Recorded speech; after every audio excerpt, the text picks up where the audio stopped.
안녕하세요. 저희는 전국 부문 수상을 한 시상임이고요. 저는 대표로 발표를 맡은 전혜원이라고 합니다. 오늘 이렇게 뜻깊은 상을 받을 수 있게 돼서 너무 영광이라고 생각합니다. 저희가 수상한 기획의 제목은 2022 대선 의제 어떤 나라를 만들길 원하는가인데요.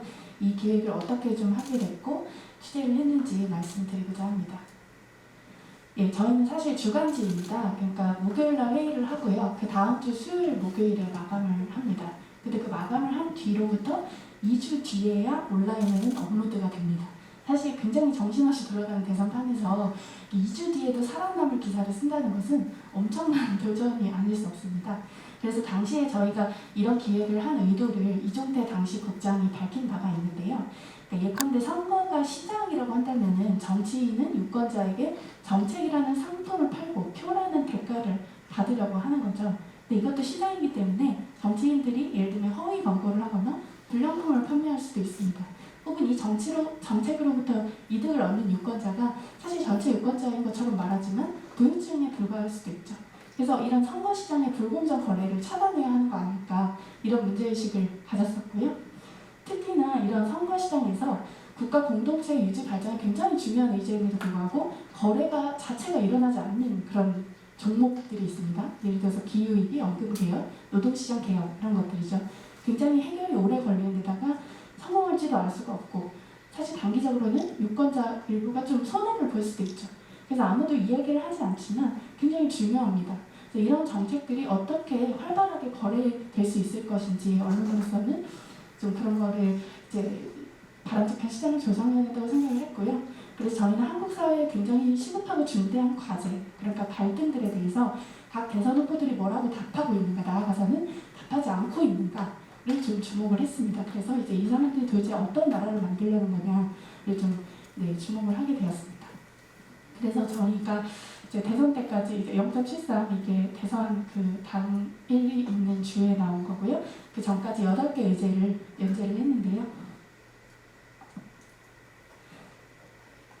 잠시만요. 제일 처음 인구와 연금을 주목을 했습니다. 왜냐하면 사실 인구 감소라는 것이 모든 국제기구의 보고서에서 지적하는 한국사회가 가장 직면한 시급한 과제인데요. 그동안은 저출산 고령화 정책, 그리고 지방 소멸을 방지하는 정책이 따로따로 진행이 됐었습니다. 근데 사실은 이게 두 가지가 굉장히 긴밀하게 얽힌 인구 문제라는 거죠. 왜냐하면 수도권에 굉장히 인구 밀도가 높고 경쟁이 치열하기 때문에 인간이 별로 재생산을 하려고 하지 않는다는 거예요. 그런데 이렇게 좀 같이 연결지어서 해결을 해야 되는데 두 후보가 그런 종합적인 인식을 하고 있느냐, 그러지 못한 것 같다라는 지적을 했고요. 그리고 사실 인구와 관련해서 가장 시급하게 다가오는 문제가 연금입니다. 90년생이 65세가 되는 2055년에 국민연금이 고갈될 예정인데요.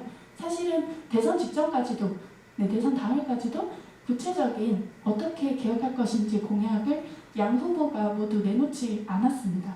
이런 상황에서 저희는 사실 시민들도 보험료 올린다고 싫어하는데 실제로 객관적으로 봤을 때 한국의 보험료율이 어떤 것인가, 나아가서는 한국의 진보 진영이 소득 대체율 인상, 그러니까 연금을 더 받자라고 얘기를 하는데 그게 지금 상황에서 정말로 진보적인지를 나름대로 검증하고자 했습니다. 그리고 또 한 가지 정치인들이 굉장히 우선시해야 하지만 말하지 않는 게 기후위기인데요. 저희는 한국리서치라는 회사와 같이 1,000명을 대상으로 무려 290여 개 문항을 웹조사로 물었습니다. 그랬더니 어느새 시민들 사이에서 기후위기라는 게 부동산과 일자리에 버금가는 굉장히 중요한 이슈가 되어 있다는 걸 확인을 했고요. 특히 이제 재생에너지 도입으로 만약에 10년 내 전기료가 2배 이상 오르더라도 감수하겠다라는 게 48%로 반대보다도 높았습니다. 그래서 굉장히 한국의 정치 지형을 바꿀 어떤 기후정치 세력이라는 것이 있을 수 있다라는 걸 저희가 제기를 했었고요. 그리고 사실 이번에 정책 선거가 되진 않았습니다만 비정규직 문제를 해결하겠다 누구나 얘기를 하잖아요. 근데 실제로 그게 어떤 의미인가를 이재명 후보가 이제 당시에 비정규직 공정수당을 공약을 했었죠. 그거를 고리로 좀 검증을 했습니다.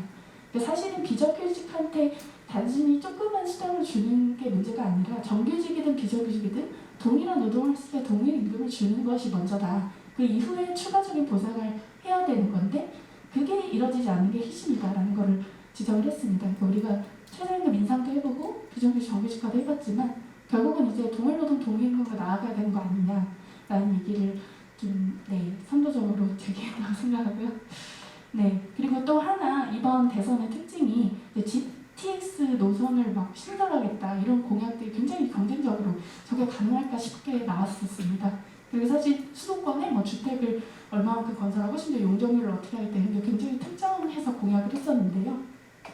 사실 이거는 좀 약간 새로운 현상입니다. 지난 대선까지만 해도 어쨌거나 국가 단위의 균형 발전이라는 이슈가 나왔었는데 이제는 수도권 사람들의 어떤 불편함 이런 것들이 더 우선이 되는 거죠.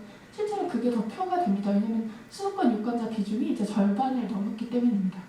근데 이제 이게 과연 맞는 거냐? 예를 들어서 서울을 확대해서 주택 공급을 늘렸을 때 또 수요가 늘어난다는 거죠. 그러면은 한국이 직면한 지방 소멸이라는 문제는 오히려 더 가속화되지 않겠냐. 이게 정말 맞는 거냐라는 문제 제기를 했었습니다. 그리고 이제 또 하나 굉장히 중요한 이슈지만 감정적으로만 제기되는 게 바로 미국과 중국 사이 우리의 대응인데요. 이제는 정말 외교안보 정책이 대중국 정책으로 되어버린 상황인데 이번 대선에서 특히 올림픽 계기로 굉장히 방중용사 이런 것들이 좀 높아졌었습니다. 그래서 저희는 어쨌든 권위주의 국가 중국에 대한 비호감은 세계적인 현상이지만 또 한국의 무역 규모를 봤을 때 중국을 좀 간과할 수 없다. 그래서 어떤 친중 간주 논쟁을 넘어서 신냉전 시대에 한국의 전략이 어때야 될 것이냐를 좀 깊이 있게 들여다봤습니다. 네, 그리고 이번 대선의 또 특징이 그러니까 주식시장 공약이 굉장히 거의 뭐 일자리 복지에 버금가는 굉장히 핵심적인 분배 정책으로 제시가 됐었는데요. 그러니까 개인 투자자들이 우리가 투자하는 걸 방해하는 거를 좀 제거해달라 이런 요구들이 굉장히 전면에 나서게 된 선거입니다. 근데 실제로 그렇게 주가가 올라간다고 해서 그것이 서민들의 자산 형성 창구로 작동할 것이냐 사실 그러기 어렵다는 거죠. 여러 데이터를 보면 개인 투자자들은 굉장히 너무 자주 거래를 하기 때문에 성과가 저조한데 근데 두 후보 공약을 보면 그렇게 장기 투자를 유도하는 공약은 별로 없다.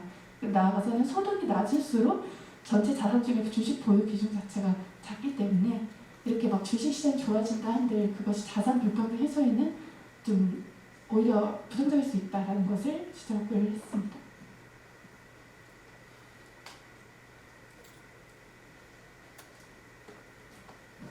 그리고 또 중요한 주제가 교육과 특히 이제 정책 선거가 되지 않더라도 교육은 거의 토론회에서도 의제로 올라오지 않은 그런 상황이었습니다. 이런 상황에서 저희는 특히 입시 정책에만 지금 집중이 되어 있는데 그걸 넘어서서 이제 생애 주기별로 어떤 교육 공약이 각 후보별로 굉장히 비슷비슷하지만 차이가 있다라는 것을 좀 드러냈고요. 그리고 이제 복지는 이제 탈모를 뭐 건강보험 적용하겠다 이런 식으로 굉장히 한 줄 공약들이 좀 둥둥 떠다니는 그런 형태였는데 그걸 계기로 어쨌든 실제로 우리 건강보험이 지속 가능한 것이냐 그리고 기본소득 얘기가 나왔다가 쏙 들어가는데 어쨌든 지금 우리가 복지국가로 나아가다고 했을 때 가장 필요한 게 뭐냐 증세 아니겠냐라는 얘기를 했습니다. 사실 어떤 정치인도 심상정 후보 제외하고는 하지 않았다는 얘기입니다. 그리고 사실은 투표권이 없지만 지금 정치 세력들의 결정에 굉장히 영향을 받는 게 또 청소년들이거든요. 그래서 저희는 이제 투표권은 없지만 이 청소년들 관련 공약이 어떤 것들이 있고 또 이 아동 청소년들이 어떤 나라를 바라는 것인지를 같이 소개를 했습니다.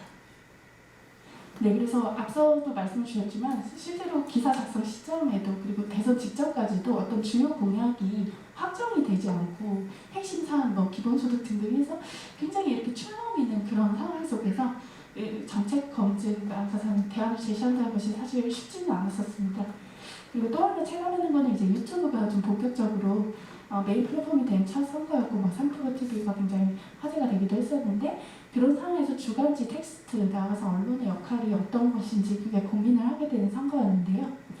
샤치 슈나이더라는 정치학자는 이제 그러니까 보통 사람들의 주권을 실현하는 최선의 방법이 갈등의 사회화라고 말을 했습니다. 그러니까 어떤 갈등이 있을 때 거기에 더 많은 시민들을 참여시켜서 공적인 갈등으로 만드는 것이 바로 정치인데요. 근데 이렇게 되려면 결국은 어떤 갈등이 있는 거고 어떤 갈등이 중요한지를 일단 알려줘야 됩니다. 그래서 저희는 그런 거를 유권자가 판단할 수 있게 정보를 주는 것을 목표로 했고요. 또 개별 정책에 대한 팩트 체크를 넘어서 어쨌든 저희가 나름대로 진단하고 관점을 가지고 어떤 대안을 제시하려고 노력을 했습니다. 앞으로 굉장히 정보가 넘쳐나는 시대에는 실제로 우리나라가 어떻게 가야 되는가까지도 제시하는 것이 언론의 역할이지 않을까 생각해보았습니다. 네, 경청해 주셔서 감사합니다.